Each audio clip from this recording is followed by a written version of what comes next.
Hello, my name is Burke Hedges, author of the best-selling book, The Parable of the Pipeline.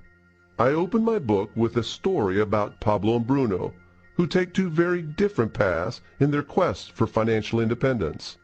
What you're about to see is the delightful animated story of their adventure. So, sit back, relax, and enjoy the life-changing lessons in The Parable of the Pipeline.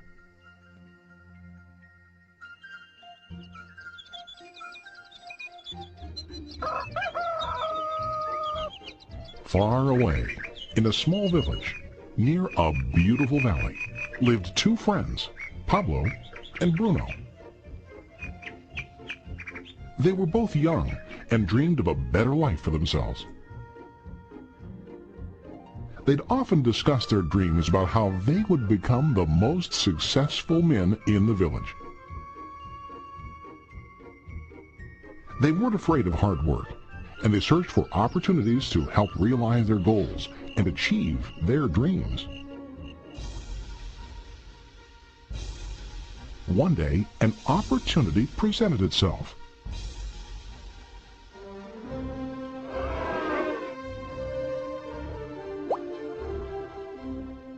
The mayor of the village decided to hire two people to bring water from a spring up on the mountain, across the valley, back down to the village. They were to be paid based on the amount of water delivered to the village. Bruno and Pablo enthusiastically got to work. Every day, from morning till evening, they carried buckets to and from the spring. They worked hard, carrying water to the village. In the evening, they'd return home with their day's wages.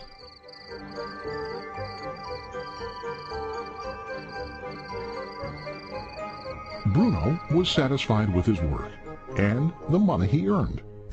He was sure that with this work he could achieve his dreams. Bruno thought that to increase his wages he could use bigger buckets to bring more water each trip.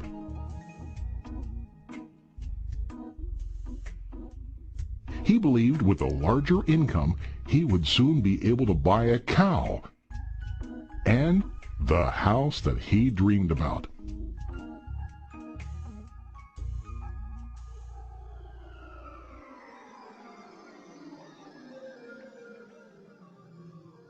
Now Pablo was not satisfied. At the end of the day, his back and hands ached, and he was exhausted. He was looking for an easier way to earn more. One day an idea occurred to Pablo. He imagined building a pipeline to deliver the water from the mountain spring to the village.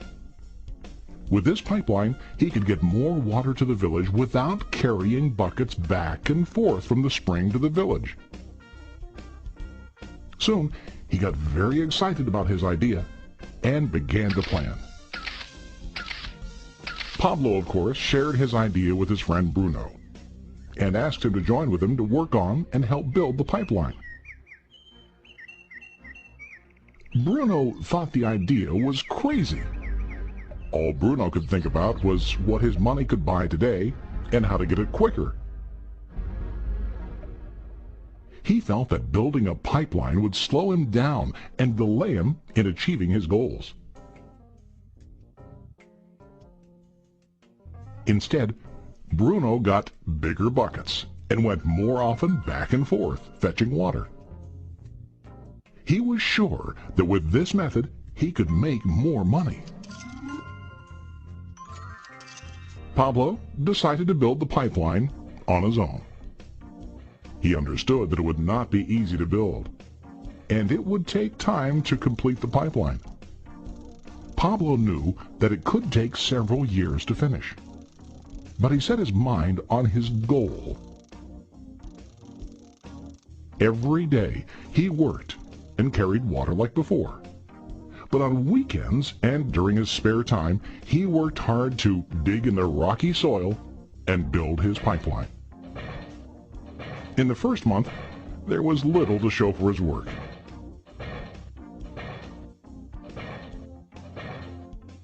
Bruno and the villagers laughed and teased him.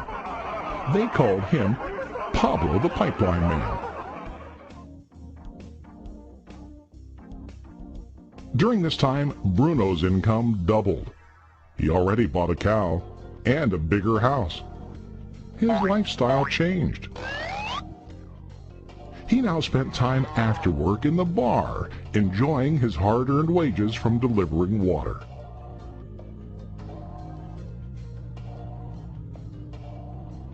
What Bruno didn't realize was that his body was starting to stoop from carrying the heavy buckets every day.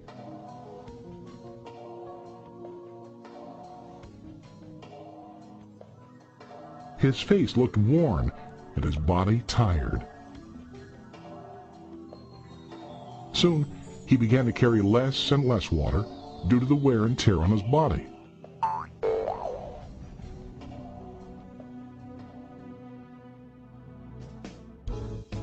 Month after month, Pablo worked.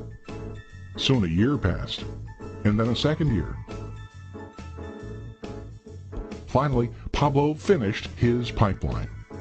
He now used his pipeline to deliver water to the village instead of carrying buckets.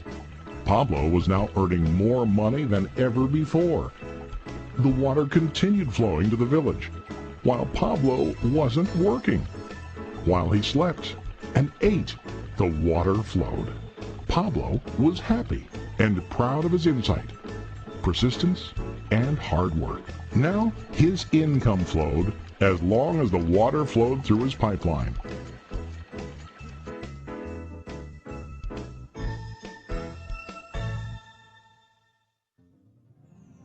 The story of Bruno and Pablo is a reflection of life. Their jobs symbolize what most people do to earn money. Bruno gets his money using buckets.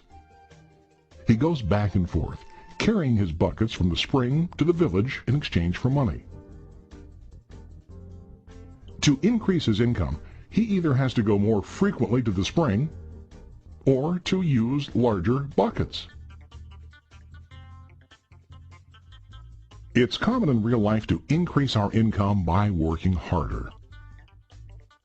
For example, working overtime or getting a second job.